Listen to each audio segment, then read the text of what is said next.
புனித மத்தேயு எழுதிய நற்செய்தியிலிருந்து வாசகம். அதிகாரம் 23, இறை வார்த்தைகள் 1 முதல் 12 முடிய. அக்காலத்தில் இயேசு மக்கள் கூட்டத்தையும் தம் சீடரையும் பார்த்து கூறியது: மறைநூல் அறிஞரும் பரிசேயரும் மோசேயின் அதிகாரத்தை கொண்டிருக்கின்றனர்.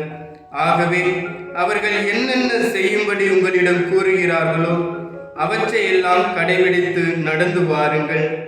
ஆனால் அவர்கள் செய்வது போல நீங்கள் செய்யாதீர்கள். ஏனெனில் அவர்கள் சொல்வார்கள், செயலில் காட்ட மாட்டார்கள். சுமத்தற்கரிய பலுவான சுமைகளை கட்டி மக்களின் தோளில் அவர்கள் வைக்கிறார்கள். ஆனால் அவர்கள் தங்கள் விரலால் தொட்டு அசைக்க கூட முன்வர மாட்டார்கள். தாங்கள் செய்வதெல்லாம் மக்கள் பார்க்க வேண்டும் என்றே அவர்கள் செய்கிறார்கள். தங்கள் மறைநூல் வாசக பட்டைகளை அகலமாக்குகிறார்கள், அங்கியின் குன்றங்களை பெரிதாக்குகிறார்கள். விருந்துகளில் முதன்மையான இடங்களையும் தொழுகை கூடங்களில் முதன்மையான இருக்கைகளையும் விரும்புகின்றார்கள். சந்தை வெளிகளில் மக்கள் தங்களுக்கு வணக்கம் செலுத்துவதையும் ரவி என அழைப்பதையும் விரும்புகிறார்கள்.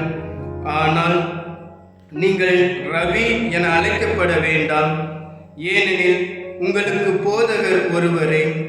நீங்கள் யாவரும் சகோதர சகோதரிகள். இம்மண்ணுலகில் உள்ள எவரையும் தந்தை என அழைக்க வேண்டாம், ஏனெனில் உங்கள் தந்தை ஒருவரே, அவர் விண்ணகத்தில் இருக்கிறார். நீங்கள் ஆசிரியர் எனவும் அழைக்கப்பட வேண்டாம், ஏனெனில் கிறிஸ்து ஒருவரே உங்கள் ஆசிரியர். உங்களுள் பெரியவர் உங்களுக்கு தொண்டராக இருக்க வேண்டும். தம்மை தாமே உயர்த்துகிறவர் எவரும் தாழ்த்த பெறுவர், தம்மை தாமே தாழ்த்துகிறவர் எவரும் உயர்த்த பெறுவர். ஆண்டவரின் அருள் வாக்கு. கிறிஸ்துவே உமக்கு புகழ்.